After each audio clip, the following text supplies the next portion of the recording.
എന്താ? ആരാ? ഞാൻ ചോദിക്കുന്ന കേട്ടൂടെ? ആരാണ്? എന്തു വേണം? ഞാൻ ചന്തു നായർ, ഈസി ബുക്സ്, തൃശ്ശൂരിന്ന വരണേ.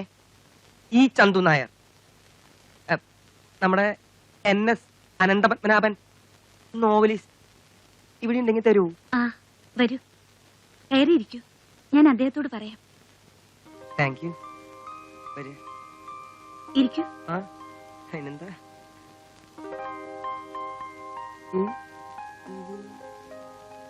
അവിടെ ഇരിക്കടൂ. അപ്പോ കേട്ടതൊന്നും വെറും ഗോസിപ്പല്ല. ആളെ മനസ്സിലായ? ആരാ? സിനിമാ നടി സുധ. ഇവരെന്താ ഇവിടെ? അത് തന്നെ ഞാനും ആലോചിക്കണേ. NS വല്ല തിരക്കഥ എഴുതുന്നുണ്ടാവും. ഏയ് അങ്ങനെയൊന്നുമില്ല. NSന് തിരക്കഥയും സിനിമയും ഒന്നും ഇഷ്ടല്ല. നല്ല നല്ല സിനിമാ നടികളോട് ഇഷ്ടക്കേടൊന്നുമില്ലല്ലോ. സാറിന്റെ കഥയ്ക്ക് പ്രചോദനം കിട്ടാൻ വേണ്ടി കൊണ്ടുവന്നായിരിക്കും. എന്റെ ഈശ്വര, ഇനി ഇതിനെ പിരിച്ചു വിടണമെങ്കിൽ ഞാൻ തന്നെ കാശ് കൊടുക്കേണ്ടി വരൂ. എന്താണോ ഇങ്ങ് പോന്നത്? വെറുതെ ഇങ്ങോട്ട് പോന്നു. കൂട്ടിയല്ലേ, ക്ഷേമം അന്വേഷിച്ചിട്ട് പോവാന്ന് കരുതി. ക്ഷേമത്തിനൊരു കുറവില്ല. അത് ബോധ്യായി. നല്ല കളി ഇവിടെ. ഇത് മിസ്റ്റർ VR ജോസ്, ആർട്ടിസ്റ്റാ. നല്ല വരയാ. അതെടുത്ത് കൊടുക്കണോ?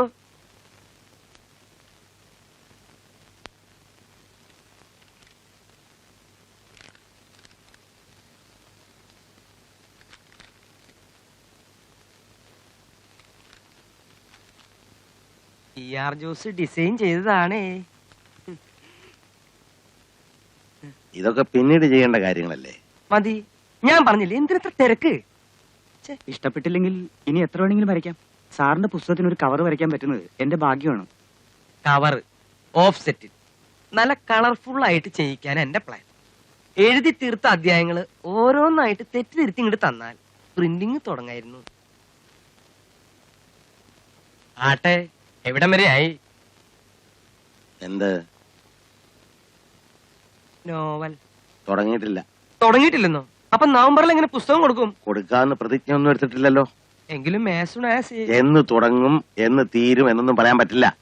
ദോശ വിട്ടെടുക്കൊന്നുമല്ല. അതറിയാം. എങ്കിലും NS അല്ല, ഞാനൊരു അബദ്ധം ചെയ്തിട്ടുണ്ട്. ഇന്നലത്തെ പത്രത്തിൽ ഞാനൊരു പരസ്യം കൊടുത്തു, പ്രീ പബ്ലിക്കേഷന്റെ. ഇന്നലെ മുതൽ ചേരാൻ ആളുകളെ തിരക്കാ. നവംബറിൽ പുസ്തകം കൊടുക്കാൻ ഞാൻ പരസ്യം കൊടുത്തിട്ടുണ്ട്. എന്നോട് ആര് പറഞ്ഞു കൊടുക്കാൻ? കേട്ടാ? ആരോട് ചോദിച്ചോണ്ട് കൊടുത്തു? അല്ല, അതിപ്പോ ഞാൻ തന്നെ അറിയാണ്ട്. ഞാൻ എഴുതുന്നില്ല. NS എഴുതിയാൽ തന്നെ പുസ്തകം തനിക്ക് തരുന്നില്ല. എന്താ പറയണേ? തന്നെ പോലുള്ള മൂന്നാംകിട പബ്ലിഷേഴ്സിന് പുസ്തകം കൊടുക്കാൻ തയ്യാറായി എന്നെ വേണം പറയാൻ. NBSനെയും DC ബുക്സിനും തഴഞ്ഞിട്ടാ തനിക്ക് തരാൻ സമ്മതിച്ചത്. അത് ശരിയാ. നിങ്ങളുമായിട്ട് എനിക്കൊരു ബന്ധമില്ല. പോകാം. NS ഇറങ്ങിപ്പോടോ. അല്ല, എന്നാ പിന്നെ നമുക്ക് പോവാം.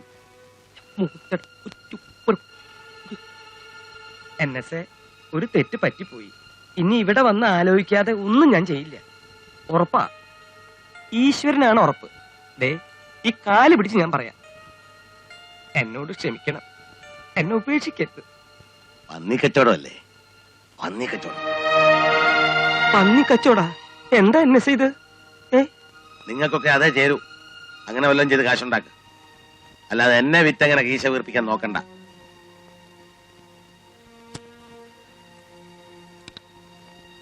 NSന് നിങ്ങളുടെ ഒരു ചില്ലിക്കാശും വേണ്ട. 10-12 വർഷമായിട്ടൊരു വരി പോലും കുറിച്ചിട്ടില്ല. എന്നിട്ട് ഞാൻ സുഖമായിട്ട് ജീവിച്ചു. ഞാൻ ചെയ്തു വെച്ച പുസ്തകങ്ങളുടെ വരുമാനം മതി എനിക്ക്. നിങ്ങളെ ഇനി എന്റെ മുമ്പിൽ കാണരുത്.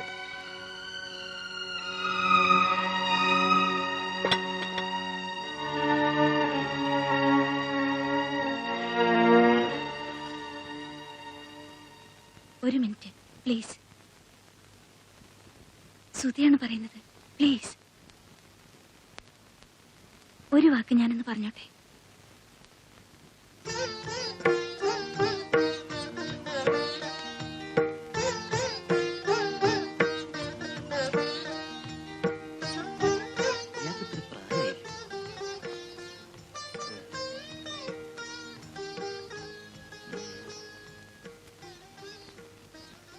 സാറിനോട് NSന് വലിയ ബഹുമാനാ. എനിക്ക് നല്ല പുളിച്ച തെറി പറയാൻ അറിയാഞ്ഞിട്ടൊന്നുമല്ല, വേണ്ടെന്ന് വെച്ചിട്ടാ. എന്റെ സംസ്കാരം യോജിച്ചതല്ല. ഇവന്മാരൊന്നും എനിക്കൊരു പേടിയില്ല. ക്ഷമ എപ്പോഴും നല്ലതാ. ഭൂമിയോളം ക്ഷമിക്കുക. അത് മനസ്സിലായി. ആ വാസുവേട്ടനൊക്കെ എത്ര നല്ല മനുഷ്യനാ. ഇയാള് തനി എന്റെ അമ്മേ, കാട്ടുപോത്തിന്റെ ജന്മ. അയാള് കാണിച്ച വൃത്തികേടല്ലേ. ഒരു പുസ്തകം എഴുതി ഉണ്ടാക്കുന്ന സ്ട്രെയിൻ എന്താണെന്ന് അയാൾക്കറിയോ? എല്ലാം ശരി, സമ്മതിക്കുന്നു. എങ്കിലും അയാളുടെ ഇരിപ്പ് കാണുമ്പോ പാവം തോന്നുന്നു. ഇനി അയാളുടെ ദേഷ്യപ്പെടണ്ട പ്ലീസ്. എനിക്ക് വേണ്ടി ഈ മുഖം ഒന്ന് തെളിയട്ടെ. ഓ, ദേഷ്യം വരുമ്പോ കാറ് കൊണ്ട് ആകാശം പോലെയാ. മൂട് നഷ്ടപ്പെടുത്തിയ അയാള്. അവരെ സമാധാനിപ്പിച്ച് പറഞ്ഞുവിട്. മധ്യമാവധിയിൽ നല്ലൊരു കീർത്തനം വായിച്ചു കേട്ടാ മൂടൊക്കെ തനിയുണ്ടാവും. പണ്ട്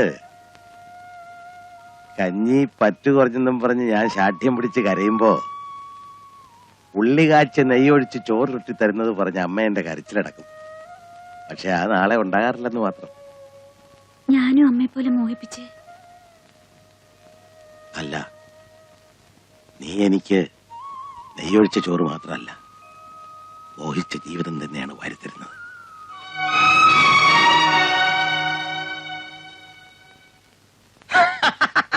മതി മതി, എന്നെ സിനി ഇഷ്ടമുള്ള പേര് തന്നാ മതി. എഴുതുന്നത് ഈ ചന്തുനായർക്ക് എന്നെ തരണം. സത്യം പറയാലോ, എന്റെ ജീവൻ തിരിച്ചു കിട്ടിയത് ഇപ്പോഴാ. ഈ ആഴ്ച എഴുതി തുടങ്ങണമെന്ന് വിചാരിച്ചതാ, പറ്റിയില്ല. മനസ്സ് എഴുതാൻ പാകമായിട്ടില്ല. ഒരു വരി എഴുതിയിട്ട് ഏതാണ്ട് 10-12 വർഷത്തോളം ആയില്ലേ. സാവകാശം മതി. സ്മാർട്ട് കളിക്കണ്ട, സാവകാശം മതി. ചൂടാവില്ലെങ്കിൽ ഒരു കാര്യം പറയട്ടെ. ചൂടാവൂ? പറയൂ. മനസ്സ് മറ്റു കാര്യങ്ങളിൽ വ്യാപരിക്കുമ്പോൾ ചിലപ്പോ ഏകാഗ്രത കിട്ടാതെ വരും. തെറ്റല്ല. ഏകാഗ്രത കിട്ടിയില്ലെങ്കിൽ എഴുതാൻ പറ്റിയില്ലെന്നും വരും. മനസ്സിലായി. അവരെന്ന് പോവും? കക്ഷി പോകുന്നില്ല. പിന്നെ കൂടെ താമസിപ്പിക്കാനാ പ്ലാൻ? അതെ, ജീവിതകാലം മുഴുവൻ എന്നോടൊപ്പം ഉണ്ടാകും. എന്നെ ചെന്ത് ഭ്രാന്തായി പറയണേ. ഈ ഭ്രാന്ത് എനിക്ക് ആവശ്യമാണ് ചന്തുനായരെ, അല്ലെങ്കിൽ ഞാൻ നശിച്ചു പോകും. ഉറങ്ങിക്കിടന്ന എന്നെ ഉണർത്തിയത് അവളാണ്. നഷ്ടപ്പെട്ടു പോയ എന്റെ മനസ്സും ജീവിതവും തിരിച്ചു നേടിത്തന്നത് അവളാണ്. ആളുകൾ എന്ത് പറയൂ എന്നെ സേ? എന്ത് വേണമെങ്കിലും പറയാം. എന്റെ മനസാക്ഷിയാണ് എന്റെ ശരി, എന്റെ സത്യം. എങ്കിലും ഇത് എന്നെ സേ അതല്ല, ഒരു ഭാര്യ വേണമെന്ന് നിർബന്ധമാണെങ്കിൽ നല്ല അന്തസ്സുള്ള തറവാട്ടിന് ഒരു സ്ത്രീയെ കിട്ടില്ലേ? ഇതൊരു സിനിമാക്കാരി, അതും വേറൊരാള് കുറെ നാള് കൊണ്ടു നടന്ന്. ഞാൻ അന്തസ്സും പാതിവൃത്തിയും ഒന്നും പറയണ്ട. അന്തസ്സും പണവും പ്രതാപവും ഉള്ള വീട്ടിലെ സംസ്കാര സമ്പന്നയായ ഒരു പെണ്ണ് ഒരു താലിച്ചാട്ടിൽ എന്റെ കൈയും കാലും മനസ്സും കെട്ടി ഉമിത്തിയിലിട്ട് നീറ്റി ചോരയും നീരും ഉറവകളും വറ്റിച്ച് എന്റെ ചേതനകളെ മരവിപ്പിച്ച് ഒടുവിൽ എന്റെ കുഞ്ഞിനെയും കൊണ്ട് മാംസബലമുള്ള മറ്റൊരു പുരുഷന്റെ കൂടെ ഇറങ്ങിപ്പോകാൻ വരെ കഴിഞ്ഞ അന്തസ്.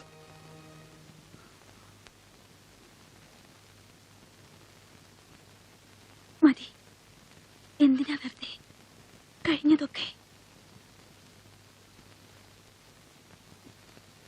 ചന്തുനായരെ, അനന്തപത്മനാഭൻ എന്ന എഴുത്തുകാരൻ വർഷങ്ങൾക്ക് മുമ്പ് മരിച്ചുപോയതാണ്. പരിഹസിക്കാനും അപമാനിക്കാനും എല്ലാവരും ഉണ്ടായിരുന്നു. ഒരു പുനർജന്മം കിട്ടിയത് ഇവരിലൂടെയാണ്, ഇവരുടെ സ്നേഹത്തിലൂടെ. ലോകത്തിലെ ഏത് ശക്തി എതിർത്താലും ഇവരെ എനിക്ക് വേണം.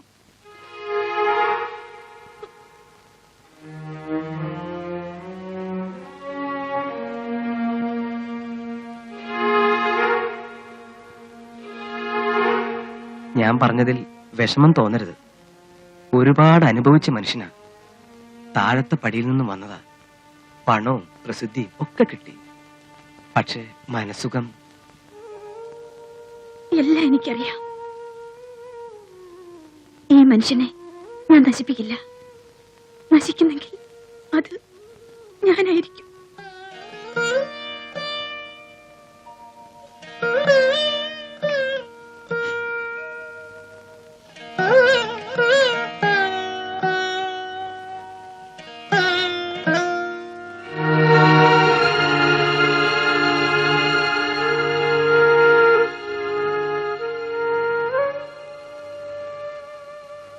ആളുകൾ പറയുന്നത് വിട്ടുകളയൂ.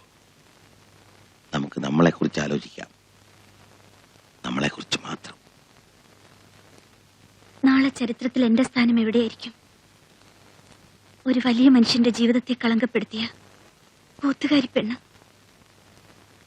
ചരിത്രം സത്യത്തിന്റെ പുറന്തോട് മാത്രമാണ്, വെറും ദൃക്സാക്ഷി വിവരണം. സത്യം നമ്മൾ അറിയുന്നു, അനുഭവിക്കുന്നു.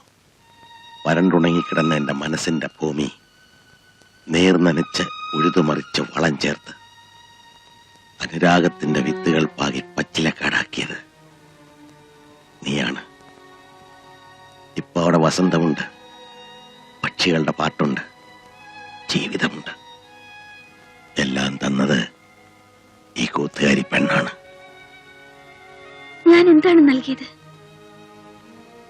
മോഹിച്ചു വഞ്ചിക്കപ്പെട്ട ഈ മനസ്സും ശരീരവുമോ? ഞാൻ അഭയം തേടി വന്നവൾ. മരണം പോലും കൈയൊഴിഞ്ഞപ്പോ എന്നെ ആശ്വസിപ്പിച്ച കൈയാണിത്. എന്നെ ഉയർത്തി നിർത്തുന്ന ഈ കൈ എന്നെ വിട്ടുകളയാതിരുന്നാ മതി. ഭൂമി ആവശ്യപ്പെട്ടിട്ടല്ല മേഘം മഴയാകുന്നത്, മഴ ആവശ്യപ്പെട്ടിട്ടല്ല ഭൂമി അത് ഏറ്റുവാങ്ങുന്നത്. നിയമമാണ്. നമ്മളും അതെ, പ്രകൃതിയുടെ നിയമമാണ്. നന്ദി രാമദാസ് എന്ന നടനോടാണ്. അയാൾ സുധയെ ഉപേക്ഷിച്ചില്ലായിരുന്നെങ്കിൽ. അപ്പൊ പ്രകൃതിയുടെ നിയമം എങ്ങനെ നടക്കും? അതെ, ആ നിയമം ലംഘിച്ച് എനിക്ക് തന്നതെല്ലാം തിരിച്ചെടുത്ത് എന്നെ വിട്ടു പോകരുത്. പോകുവോ? ഇല്ല. ആരൊക്കെ ശപിച്ചാലും ആരൊക്കെ പഴി പറഞ്ഞാലും ഇവിടെയല്ലാതെ പിന്നെ എനിക്ക് എവിടെയാണ് അഭയം?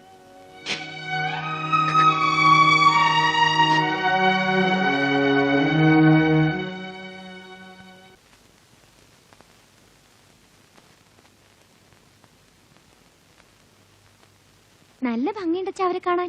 നല്ല അഭിനയാ. എനിക്കൊന്ന് കാണണമെന്ന് വലിയ കൊതിയായിരുന്നു. ഇനിയിപ്പോ അമ്മ ഊട്ടിക്ക് പോകുമ്പോ കാണാലോ. അമ്മായിയല്ലേ? ഉമ്മായി കണ്ട പഴിച്ചേറ്റങ്ങളൊക്കെ അമ്മായി വിളിച്ച കൊന്നു തുടങ്ങി. ഈ അമ്മയ്ക്ക് എന്താ അസൂയ അല്ലാതെന്താ? എടി പത്മി, ഈ പടം ഒന്ന് നോക്കിയത്.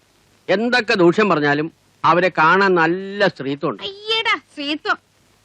മുഖം കണ്ടാ അറിയാൻ പേടിച്ചോളാണെന്ന്. ഓരും പെട്ടോള് കണ്ണും കാലും കാണിച്ച് എന്റെ ഏട്ടനെ മയക്കെടുത്ത് തന്നെയാ. മയക്കെടുക്ക അമ്മയുടെ ഏട്ടനാരാ? കാമദേവനോ? അതേടി, കാമദേവൻ തന്നെയാ. വിസ്തരിക്കാൻ വന്നിരിക്കുന്നു. എഴുന്നേറ്റ് പൊടിയപ്പുറത്ത്. ഇത് കൂടോത്രം ചെയ്തത് തന്നെയാ, അല്ലാണ്ട് ഇങ്ങനെ വരില്ല. അവളെ കാലപാമ്പ് കൊത്തി വലിക്കും, അവിടെ തല പൊട്ടിത്തെറിക്കും. ആ എന്നെ പത്മിനി, നീ ഇങ്ങനെ പ്രാഗല്ലേ? നാട്ടുകാർ കേട്ടാ എന്ത് വിചാരിക്കും? ഓ, നാട്ടുകാരും അറിഞ്ഞിട്ടില്ല. കേൾക്കണവർ മൂക്കത്ത് വിരൽ വെക്കുക. പുറത്തിറങ്ങി എല്ലാരും ചോദിക്കണ ഈ കാര്യം. ആ തേവിടിച്ച് എന്റെ ആങ്ങളില്ലാണ്ട് വേറെ ആരെയും കിട്ടിയില്ല. എന്ത് കണ്ടിട്ടാ ഈ വയസ്സുകാലത്ത്? സ്വത്തും പണവും വേണ്ടോളുണ്ടല്ലോ. റോയൽറ്റി എത്ര കിട്ടുന്നത്? ആ വിചാരം നിങ്ങൾക്കുണ്ടോ? അയ്യോ, അവിടെ പടവും നോക്കി ഇരുന്നോ? അല്ല, ഇത് എന്ത് ചന്തം കാണണേ ഈ നോക്കി നോക്കി ഇരിക്കണേ? ഞാൻ പിന്നെ എന്ത് ചെയ്യാനാ പത്മിനി? നമ്മളും കൂടെ അനുഭവിക്കേണ്ട സ്വത്തുക്കൾ തട്ടിയെടുക്കാൻ വന്ന ആ കുന്തത്തിനെ എങ്ങനെയെങ്കിലും പോച്ച് പുറത്തിയടിക്കാൻ ഒരു വഴി ആലോചിക്കും മനുഷ്യ. അതിന് ഒറ്റ വഴിയേ ഉള്ളൂ. നീ തന്നെ വിചാരിക്കണം. എഴി, ഏട്ടന്റെ സ്വത്തിനും പണത്തിനും എന്ത് അവകാശം ഉണ്ടായിട്ടാ നിന്റെ ഈ കണ്ണുകടി? ഏട്ടന്റെ ഭാര്യ വേറൊരാളുടെ കൂടെ പോയെങ്കിലും അതിലൊരു ചെക്കനുണ്ടല്ലോ. പിന്നെ എടുത്തു വളർത്തിയാണെങ്കിലും ഹരിയും ഏട്ടനും മോൻ തന്നെയല്ലേ. ഇവർക്ക് രണ്ടുപേർക്കും ഇല്ലാത്ത എന്താ അവകാശം നിനക്ക്? എന്തായാലും എന്റെ ഏട്ടന് എനിക്കും ഒരു വക തരേണ്ടിരിക്കില്ല. തരും. അത്ര സ്നേഹ എന്നോട്. ഇനിയിപ്പോ ഒരുമ്പട്ടോളം അതിന് വല്ലതും സമ്മതിക്കാനാവോ? എല്ലാം ഒതുക്കാനല്ലേ നോക്കൂ. ഏട്ടന്റെ ഇഷ്ടം അതാണെങ്കിൽ പിന്നെ നീ കിടന്ന് ഇങ്ങനെ തുള്ളിയിട്ടെന്താ കാര്യം? നിനക്ക് മോക്കമുള്ളത് ഞാൻ സമ്പാദിച്ചുണ്ടാക്കണില്ലേ? അയ്യടാ, ജോലി ചെയ്ത് സമ്പാദിച്ച് അട്ടി അട്ടിയായിട്ട് ഇവിടെ കൊണ്ടുവന്നങ്ങ് കൂട്ടുകല്ലേ. എന്താ എന്നെ കൊണ്ടൊന്നും പറയിക്കണ്ട. എനിക്ക് എന്റെ ഏട്ടനെ ഒന്ന് കണ്ടാലേ ഇനി മനസ്സമാധാനം ഉള്ളൂ. നമുക്കൊന്ന് പോയാലോ? എനിക്ക് ലീവില്ല. നീ അമ്മവും കൂടെ പൊക്കോ, ഇല്ലെങ്കിൽ ഹരിയെ വിളിച്ചോ. ഓ, അവൻ നിങ്ങളെക്കാൾ അപ്ര. പാട്ടും കൂത്തും അല്ലാണ്ട് വേറെ എന്താ അവന് താല്പര്യം? അല്ല, അതും ഏട്ടനെ തന്നെ പറഞ്ഞാ മതി. വല്ല കൈത്തൊണ്ടും പഠിപ്പിക്കാനുള്ളതിന് പകരം പഠിപ്പിക്കാൻ കണ്ട ഒരു കാര്യേ. എന്താ മ്യൂസിക് എം എ മോശമാണോ? ഏയ്, ഒരു മോശവും ഇല്ല. കാളരാഗവും പാടി എം എ എടുത്തങ്ങ് ചെന്നാ മതി. ഗാനഗന്ധർവൻ. കളക്ടർ ഉദ്യോഗം കിട്ടും.